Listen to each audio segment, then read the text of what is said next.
it be ye Flagstaff Dragons again, I'm here to tell you the tale of me pirate jam. A story by Joe Brown. Once upon a time, in the middle of the deep blue sea, lived a gang of pirates. Well, actually, there were only 2 pirates, so they can't really be a gang. Maybe they're just a pair of pirates.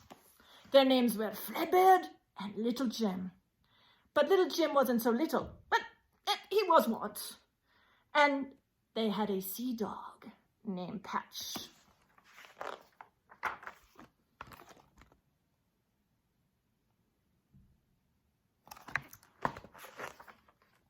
Fredbeard and Little Jim weren't first pirates at all.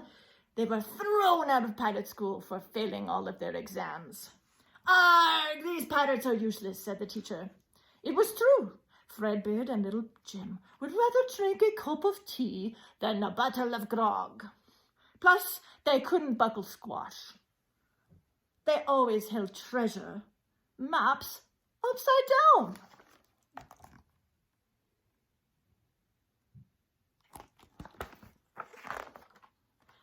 Not only that, but Fredbeard and Little Jim had no idea how to tie knots or to hoist the sail.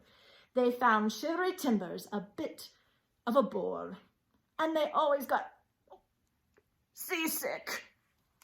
Instead of making someone walk the plank, they'd rather walk the dog, which suited Patch just fine.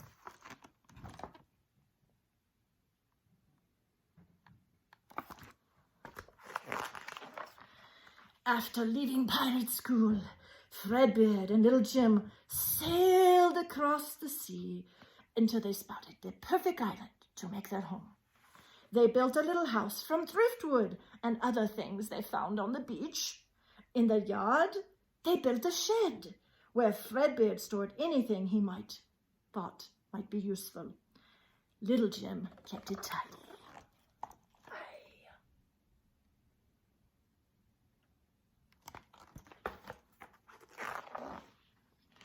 Once they settled in, Fredbeard and Little Jim needed something to do. They wanted to be useful, even if they weren't pirates. Little Jim tried gardening, but Fredbeard had buried treasure in the garden. So that wasn't much room for anything else. Then Patch buried his bones. The tomatoes wouldn't ripen, and the strawberries all went a little mushy.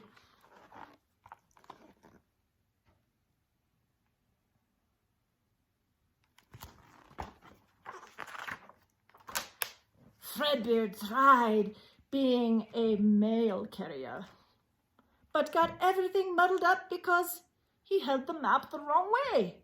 He delivered the wrong letters to the wrong people. He squashed packages, especially the ones that said, "Do not squash." And he delivered birthday cards 3 days late. His sword was a problem too. He accidentally opened the packages. Things began to spill out, like knitting needles, left shoes, and pieces of jigsaw puzzles, usually bits of sky. Fredbeard collected everything and put it all in his shed.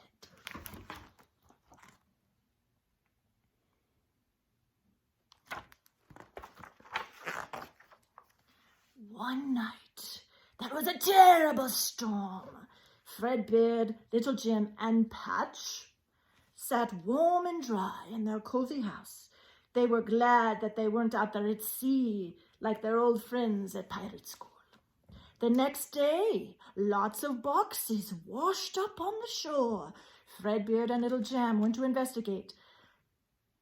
Little Jim went to investigate, but they found no pirate treasure, no gold coins, yo-ho-ho, and certainly no bottle of rum. In the boxes were bags of sugar and lots of brightly colored wool.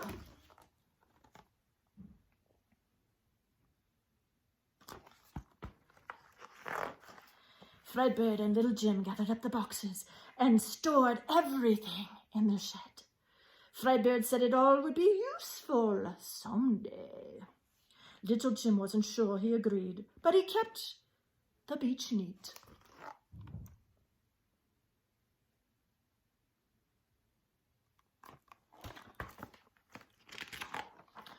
One day, Fredbeard and Little Jim had a nice cup of tea and a slice of toast.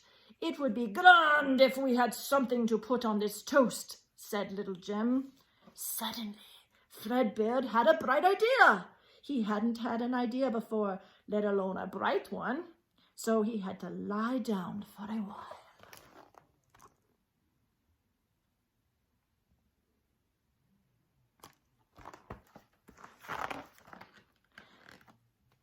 When he got up, Fredbeard picked all the squishy strawberries in the garden.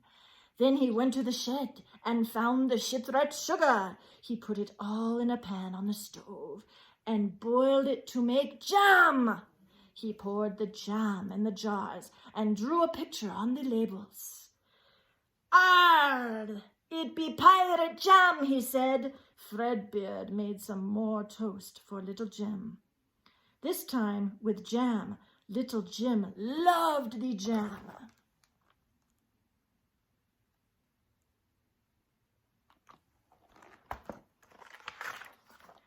After finishing his toast, Little Jam went to the shed. He wanted to do something useful too. Just then he spotted the shipwrecked wool and some knitting needles. He thought, "It's getting a bit chilly these days. Maybe I could take some sweaters." He remembered how his granny had taught him to knit years before. He began quickly. Soon he had a whole full box of woolly sweaters, socks and scarves. He showed them to Fredbeard. He had another good idea. He was getting used to it now. "Let's take our jam and our sweaters to market," he said.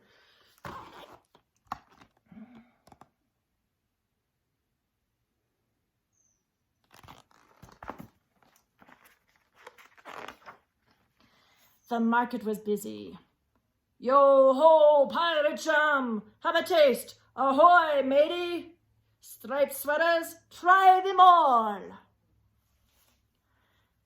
Everyone loved the delicious, strawberry jam and the warm, snuggly sweaters. By the end of the day, the pirates had sold everything. They took home a big bag of gold. They decided not to bury it in the garden this time.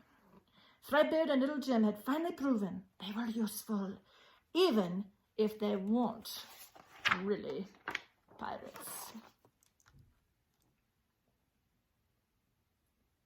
And this is the tale, mateys, of how I acquired me pirate jam.